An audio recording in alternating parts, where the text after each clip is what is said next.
24 घंटा होने को है और अभी भी सौरभ पराशर और बच्चू झा जो है कि अनशन पर बैठे हुए हैं। इन अपने बात को लेकर के लगातार कायम है और पूर्व से भी अनशन को लेकर के जाने जाते हैं। इस बार जो अनशन ये लेकर के आए हैं, ये मुद्दा काफ़ी गंभीर है।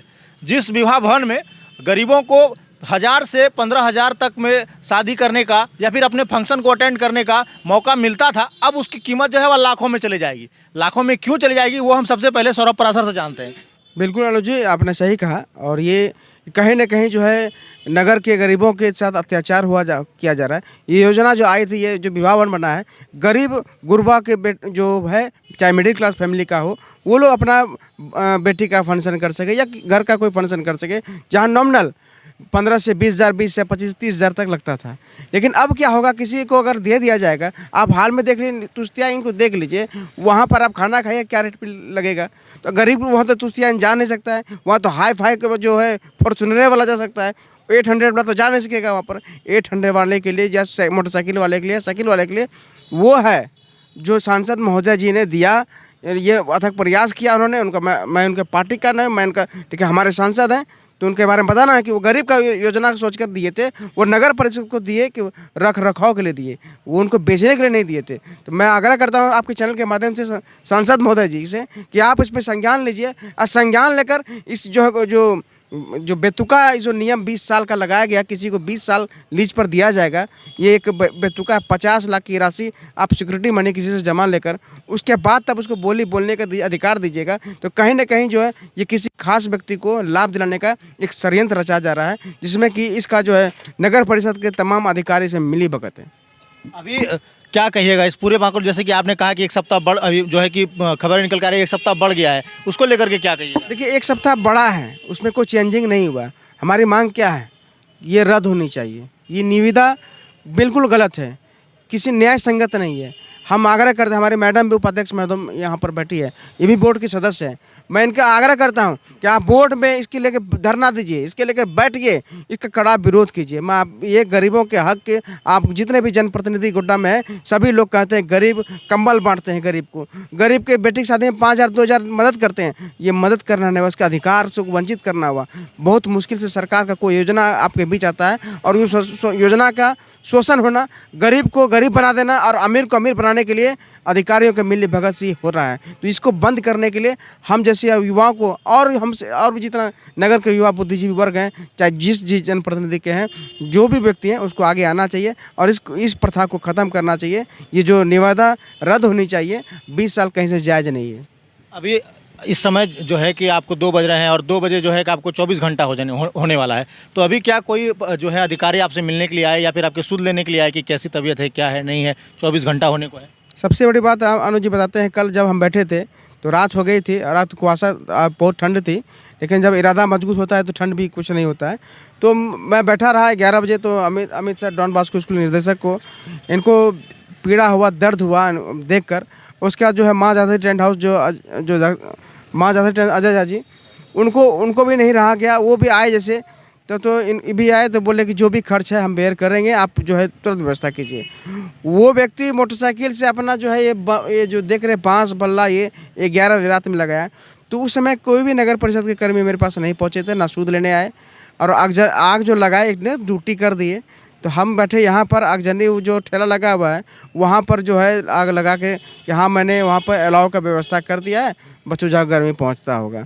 तो कहीं ना कहीं जो है ये सब दिखावटी ज़िंदगी है, अपना ड्यूटी पूरा कर दिया। नगर परिषद आए दिन आप देखे होंगे कि पिछले बार भी जो ठेका पट्टा के लेकर आप भाई भतीजावाद को लेकर विवाद में रहा और नगर का विकास रुका है, वो सिर्फ भाई भतीजावाद में विकास नहीं हुआ। विकास भाई भतीजावाद में रुक गया, जो कि डीसी उपायुक्त महोदय ने संज्ञान में लिया और उसमें गलत पाया और जो उसको निरस्त किया। तो मुझे पूर्ण विश्वास है कि उपायुक्त महोदय को गलत मैसेज दिया जा रहा है और गलत मैसेज का परिणाम है कि 19 तारीख को पुनः रिटेंडर निकाल रहा है। इसीलिए जो है कि आप अनिश्चितकालीन जो है आप हड़ताल पर बैठ चुके हैं। बिल्कुल बैठेंगे, चाहे मेरी जान चल जाए, उसकी परवाह नहीं है। एक बच्चूजा मरेगा, कई बच्चूजा गोड्डा में पैदा होगा। तो हमारे साथ जिनके ऊपर ये लगा रहे हैं आरोप, वहीं के जो है कि अधिकारी हमारे साथ बैठे हुए हैं, तो उनसे हम लोग बातचीत करने की कोशिश करते हैं। क्या मैडम, क्या है इसकी सच्चाई, क्या है? देखिए, आज इनके समर्थन में हम यहाँ उपस्थित हुए हैं। बच्चू झा जी को जो बंदोबस्ती हुई है 20 साल की, उसके समर्थन में हम यहाँ पे हैं। हम एक चीज़ बड़ा क्लियर कर देना चाहते हैं। धन्यवाद आपको कि आप अपने चैनल के माध्यम से इस चीज़ को उठा रहे हैं। हमारे यहाँ जो बोर्ड का बैठक होता है उसमें सबसे पहले 1 महीना में अगर कोई प्रस्ताव हम लोग दिए उस बोर्ड के बैठक में, तो दूसरे बोर्ड के बैठक में उसकी संपुष्टि होती है। और यहाँ हुआ क्या है कि बोर्ड के बैठक में बात आया, प्रस्ताव की कॉपी अभी तक हम लोगों के पास आई नहीं है। ये 2 महीना अब हो रहा है, दूसरा महीना ख़त्म हो गया, अभी तक दूसरा बोर्ड के बैठक में हम लोग इसको संपुष्ट भी नहीं किए, क्योंकि जो बातें आती है उसको समझने के लिए उस टाइम नहीं मिलता है। तो दूसरे बोर्ड के बैठक में उसको सोच समझ के फिर हम लोग क्या हटाना है, किस मुद्दा को किसको रखना है, समझने तक का अभी तक आया नहीं है और उसकी बंदोबस्ती निकाल दी गई। हम तो यही इसको खारिज करना चाहते हैं कि जिस चीज़ की, जिस बैठक की प्रस्ताव जो हमने दिया उसकी संपुष्टि जब तक अभी तक नहीं हुई है, तो इसका निविदा निकल कैसे गया? ये तो निविदा ही गलत है, इसको तो होना ही नहीं चाहिए। अभी हमने संपुष्ट किया नहीं है, हम दूसरे बैठक में उसको संपुष्ट करेंगे, तब इसकी प्रक्रिया शुरू होनी चाहिए थी। ये तो बिल्कुल पूरी तरह से गलत है और इसको हम खारिज करते हैं। जिस मकसद से गौरी विवाह भवन बना था वो मकसद नहीं हो रहा है। वो गरीबों को भी ढकेला जा रहा है, झोंका जा रहा है। इसमें नगर परिषद को भी इससे कोई फ़ायदा होने वाला नहीं है। अगर नगर परिषद अपने स्थिति को सोचे समझे, एक बार पुनः फिर इस पर विचार करे तो। आरोप ये भी लग रहे हैं कि जो ज़िले के जो खबरें हैं, जो अखबारें हैं या फिर जो भी सोशल मीडिया है, उनको जानकारी नहीं दी गई है। अन्य जगहों पर जो है कि इसका प्रकाशन किया जा रहा है। जी, जो ग्रुप है जन सरोकार ग्रुप में, जो यहाँ के क्या नाम है उनका, DRO क्या बोलते हैं, DPRO के द्वारा ग्रुप में मैसेज डाला गया था कि जो हम जो है लोकल अखबारों में प्रकाशित किए थे, लेकिन जब उनको हम पढ़े बढ़िया से देखे तो गोड्डा एडिशन छोड़कर Deoghar edition, Bhagalpur edition, Patna edition, इन सभी एडिशन में दिया था। प्रभात खबर, दैनिक जागरण और दैनिक भास्कर, आवाज़ और एक कोई से, तो गोड्डा एडिशन काम गोड्डा में हो रहा है, तो आप गोड्डा में ना जानकारी दीजिएगा। गोड्डा के लोगों को टेंडर या को भी निवेदन लेना है तो गोड्डा लोगों को आना होगा कि देवघर का लोग आएगा, भागलपुर का लोग आएगा, पटना का लोग लाए। ये कहीं ना कहीं जो है किसी को पता ना चले, गुपचुप तरीका से ये षड्यंत्र रचा गया कि ये किसी एक आदमी को चुनना है। 5 लाख 5 जा रहे हैं, 5 लाख 5 पैसा में हो जाता है। 5 लाख में उसको जो है 4 करोड़ के लागत की संपत्ति को 5 लाख में ये लुटाने के लिए नगर परिषद तैयार हो गई है, जो गरीब जनता के लिए बना है। मैडम से एक और सवाल रहेगा कि इसकी जानकारी मैडम आपको पहले से थी कि नहीं? देखिए, निविदा निकल रहा है, इसकी जानकारी हमें नहीं थी, लेकिन हम लोगों ने ये प्रस्ताव जरूर लिया था कि इसको 10 साल के लिए करना है। जो बोर्ड में बातें आई थी कि 10 साल के लिए करेंगे, 50 लाख रुपया सिक्योरिटी मनी देगा और 5 लाख से इसका बोली ऊपर हाईएस्ट जो होगा उसको दिया जाएगा। लेकिन जब तक ये संपुष्ट नहीं हुआ तो इसका निविदा ही नहीं निकलना चाहिए था। 50 लाख रुपया के लिए सवाल मेरा ये है कि अभी आपको इसकी जानकारी थी कि 2-4 दिन पूर्व से जानकारी थी?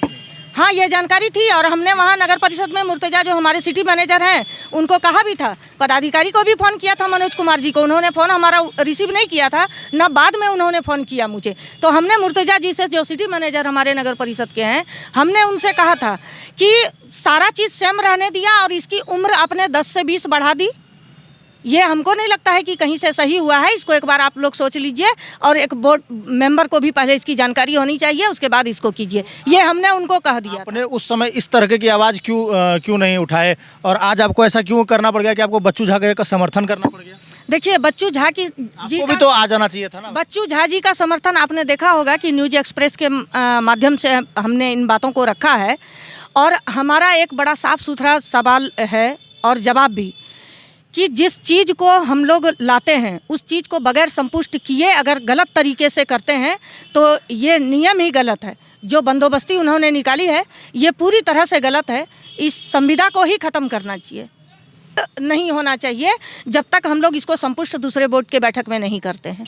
सारी जो चीज़ें हैं वो प्रक्रिया में चल रही हैं, लगातार अनशन पर भी बैठे हैं और अनिश्चितकालीन जो है हड़ताल पर चले गए हैं। अभी तक इसकी जानकारी आपने अपने स्तर से अधिकारियों को अपने जो है कि डीसी महोदय को या फिर अन्य अधिकारियों को देने की कोशिश की है? नहीं ये गलत हो रहा है। जिला लेवल के पदाधिकारी जैसे डीसी महोदय को हमने इस पर कोई बात नहीं कही, ना मिलने का भी नहीं प्रयास अभी तक किया है। लेकिन हमारे यहाँ जो नगर परिषद के मनोज कुमार जी हैं, जो एसडीओ भी हैं और वो प्रभारी हैं हमारे यहाँ, हमने उनसे 2 दिन पूर्व भी फ़ोन किया था। उससे 1 सप्ताह पहले भी उनसे फ़ोन पर बात करने का प्रयास किया था, लेकिन उन्होंने हमारा फ़ोन ही रिसीव नहीं किया। आज सुबह उनसे बात हुई, 2 बार हम फ़ोन किए, फिर रिसीव नहीं किए, लेकिन उन्होंने फिर फ़ोन किया उधर से। तो हमने उनको कहा कि आप क्यों नहीं फ़ोन उठाते हैं, आपको कई पहले भी हम 2 बार फ़ोन कर चुके हैं, 1 सप्ताह पूर्व भी किए, आपको फ़ोन रिसीव करना चाहिए। चूँकि हम आ नहीं पाते हैं और वो भी हमारे नगर परिषद में हमेशा बैठते नहीं हैं, आते नहीं हैं, तो हम आखिर जब तक यहाँ अपना कोई पदाधिकारी नहीं होगा तो हम बात भी कहीं और नहीं रख सकते हैं जाके। इसीलिए ये चीज़ हम जिला स्तर तक तो नहीं गए हैं, लेकिन अपने पदाधिकारी को इसकी जानकारी हमने दी है। आपने इसकी जानकारी उपायुक्त महोदय को दे दी है? देखिए, उपायुक्त महोदय को इनकी जानकारी संज्ञान में है और मैं एसडीओ साहब को लिखित आवेदन दिया था। एसडीओ साहब ने कहाँ पत्राचार किया जब मैं रात में यहाँ बैठा था। एक नियम होता है, कोई अगर अनशन पर बैठ रहा है या धरना दे रहा है तो वहाँ मजिस्ट्रेट नियुक्ति होता है, और यहाँ अभी तक कोई मजिस्ट्रेट हमको दिखा नहीं है। रात के अंधेरा में ना आज कोई प्रशासनिक तंत्र में हमको यहाँ नज़र आया। फिर भी हम निडर हैं, डरते नहीं हैं, सच की हार नहीं होती है, परेशान होता है। जब जनप्रतिनिधि का अधिकारी फ़ोन नहीं उठाते हैं, जो वहाँ के बोर्ड सदस्य हैं, उपाध्यक्ष हैं, हम आम आदमी हैं, हमारी बात को क्या सुनेंगे, कितना तर्ज देंगे? तो इसी से अंदाज़ा लगा लीजिए कि जनप्रतिनिधि को जब वैल्यू नहीं दे रहे हैं तो हमको क्या वैल्यू देंगे। और 24 घंटे के अंदर जो है कि जांच भी कराया जाता है जो अनशन पर बैठे आते हैं। अभी तक आपका कुछ नहीं, मेरा कोई मेडिकल टीम भी मेरा नहीं अभी तक आया ना। जो मेरा जांच किया है कि हम स्वास्थ्य मेरा बिगड़ रहा है या मेरा जो हेमोग्लोबिन कम हो रहा है, जो भी है, ये किसी तरह का जांच टीम यहाँ नहीं आई है। और हम डटे हैं और डटे रहेंगे। जो निवादा जब तक रद्द नहीं होगी हम यहाँ से उठेंगे नहीं। एक ही रट है कि जब तक रद्द नहीं होगा तब तक हम यहाँ से हटेंगे नहीं। आगे भी हम इसके बारे में आपको दिखाएंगे और आगे की जो अपडेट होगी वो भी आपको बताएंगे। फिलहाल बने रहिए हमारे साथ और देखते रहिए जिला जोहार। धन्यवाद।